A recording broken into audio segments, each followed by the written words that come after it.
Gaano kasakit pag naririnig mo na sinasabing ibinubugaw ka ng sarili mong ina?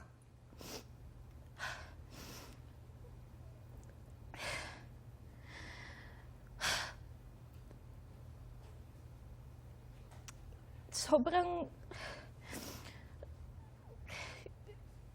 sakit talaga dito, boy. Kasi my parents didn't raise me that way.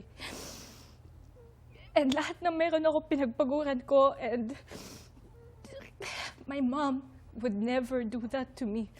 And sobrang nasasaktan ako kasi hindi po talaga ganun yung mom ko. Sorry. Tapos nadadamay po siya sa lahat ng to. Nananahimik yung mother ko. Actually, lahat po ng pinag-iipunan ko, walang kinukuha yung mother ko doon. Lahat po ng meron ako, inahayaan niyang i-invest ko for myself.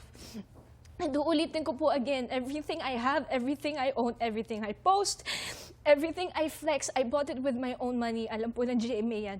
Alam po ng lahat ng kaibigan ko yan. Alam po yan ng buong GMA. Alam mo po yan, Tito Boy.